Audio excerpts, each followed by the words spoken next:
So the deconstruct brep and grabbing the edges is our first level of element isolation. Okay, element isolation meaning that we're basically now moving into the deconstruct phase, so that we can take geometry and turn it into something else. Now, what you should be aware of is that this information is coming out in groups, right? And they're predefined groups. So every single one of these elements has four curves, and they basically come out prepackaged. The tool does that for us. We can override the tool. So if I happen to have, and I'm going to leave the pipe here and just pretend that that's a frame for a moment, like a typical frame of a window. If I happen to have, let's say this is the frame, okay, and maybe the top of my building is like up here or something like that, okay, so that's like, you know, the top of my building. And I want to put some horizontal sunshades on it. I have the ability to go back to the original condition and start to remap other geometry on top of it, right? So I'm going to introduce to you a non-desirable axial relationship, and then it's actually pretty good because when we move into class tomorrow, you're going to understand why it's non-desirable. So anyway, what I can do is basically take one particular element of those edges and I can extrude it in order to create a sort of sunshade. Okay, so the extrusion is found under surface and freeform, and I'm doing this very schematic. Okay, it's not supposed to look exactly like a sunshade that you would see on a building yet. Right now, it's just going to be a surface. Okay, so anyway, free surface and freeform, we're going to do extrude, and then work backwards.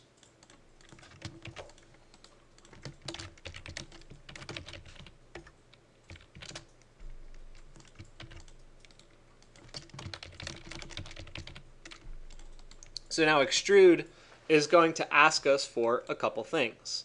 It's going to ask us for the base curve or surface, because you can extrude a surface into a solid, and a direction. So the important thing to know about directions, and this is one of the concepts, for instance, that you should probably write down in your notebook, is that an extrusion has direction and magnitude. It's a very, very important distinction to make, that an extrusion is a vector. Write this part down too. It's a vector-based operation. It has direction and magnitude. So anytime you're dealing with a vector, the two components that make up a vector are direction and magnitude.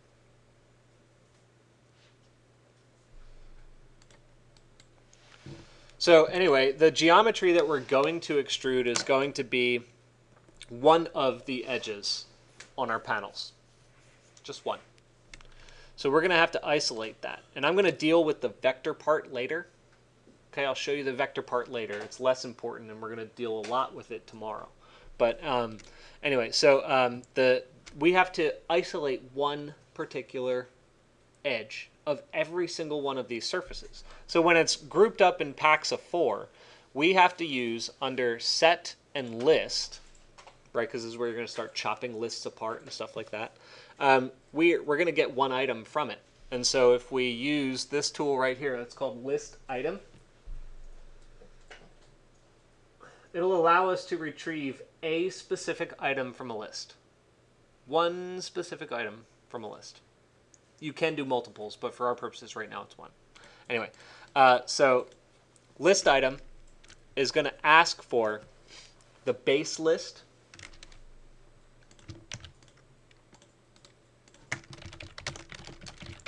the base list being this list, right? So it's going to be your list of sets of curves. And so I'll just plug that in now.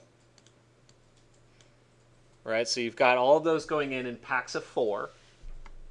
And then it's going to ask for an item index. So the item index corresponds to the 0, the 1, the 2, or the 3 in each of these sets. So the slider that I would want is going to be 0 to 3, since it's a quadrilateral. So I'll do a slider 0 to 3 and plug that one in. And the wrapping you don't have to worry about because our list is exactly, our slider is exactly the same numbers as the list. So don't worry about wrapping. At this point, I'm going to get rid of this panel. It's just there for me to see and understand. So in order to visually see what I'm doing here, I'm going to turn the pipes off, and I'm going to turn the deconstruct brep back on. And I'm going to look very, very closely at one of my panels, or maybe just a couple of my panels. So what you can do with list item, it's really difficult because as I slide back and forth, I can't see which item I'm selecting. It's very hard. So what I can do is actually select list item, and that makes the item I'm selecting green. And so you can see that the item I'm selecting is the one on the left side of this panel here. And so I can move it back and forth and pick the one that I'm looking for. And so I mentioned that this panel is that this side of my panels is the top of my building. So if I want a horizontal sunshade, I probably want to put it on the top side of my window rather than the bottom. So I'll take this one right here, which happens to be my index 2. I imagine yours is 2 as well.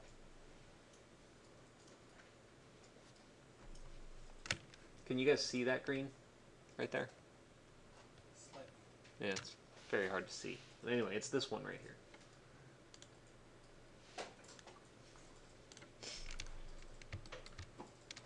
So this is one of our other primary ways of isolating information, right? We can do it through a predefined deconstruction of something to grab particular constituent parts, or we can do it based off of a specific item out of a list.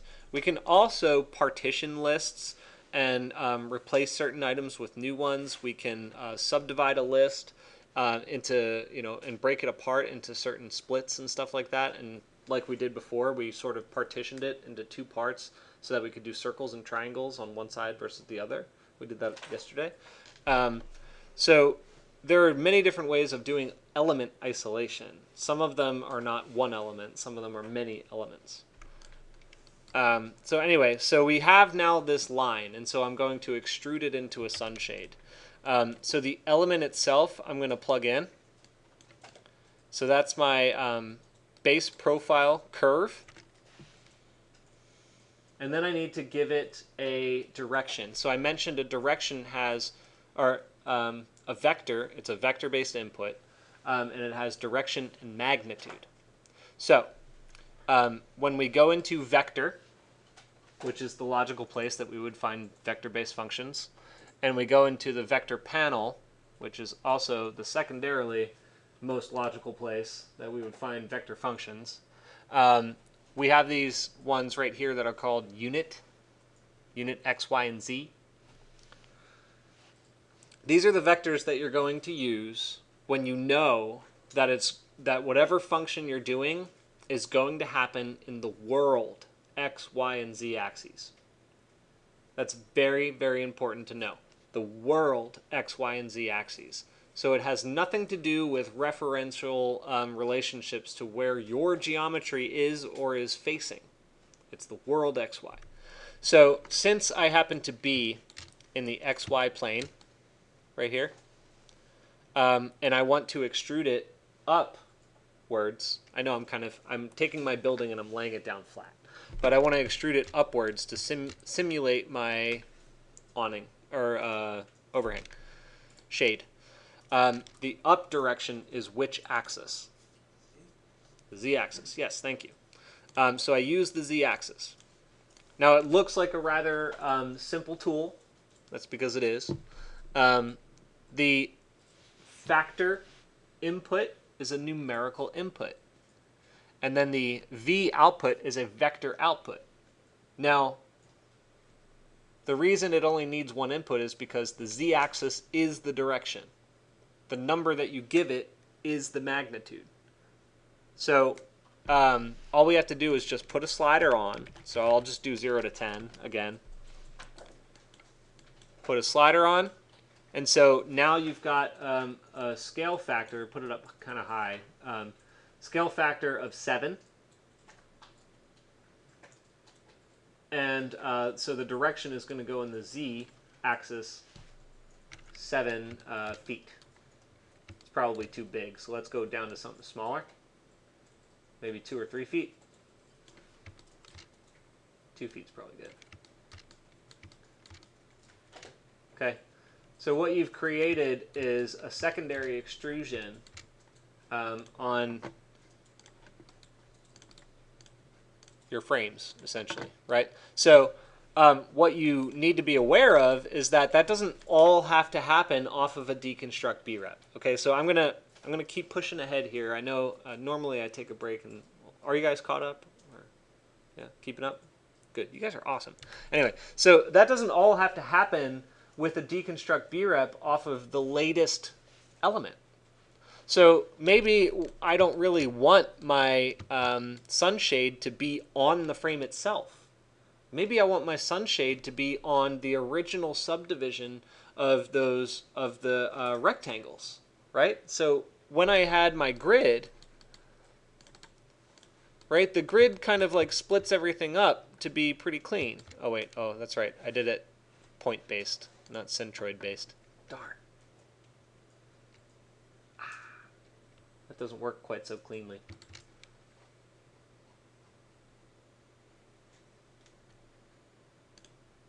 Well, yeah, it doesn't work so cleanly. Let me see if I can just switch it over. I'm just going to try this out and switch everything over to cells.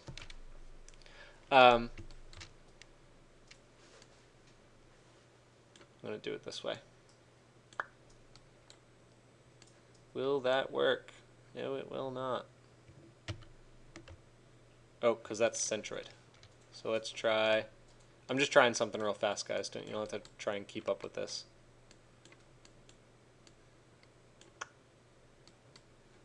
Nope, didn't work. Well, I'm not going to get hung up on trying to fix that up right now.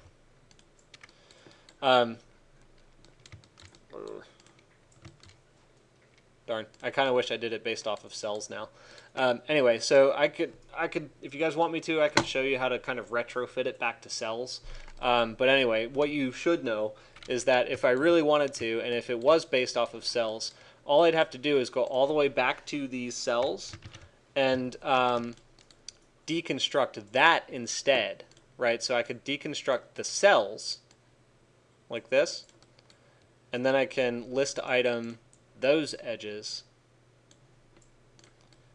and that'll give me a straight line extrusion all the way across. So I'll turn this off, turn this off. And so if it were based off of the cells itself, then my actual horizontal thing would be in between. Does that make sense? I know I didn't build it that way, but so what I want you to be aware of is that these deconstructions can happen off of any previous geometry that you've generated. That's the important part. Okay? Any questions on that so far? All right, cool. So I'm going to stop this video. If you want me to show you how to retrofit it, I will. Otherwise, we're going to move into some of that stuff I was just talking about.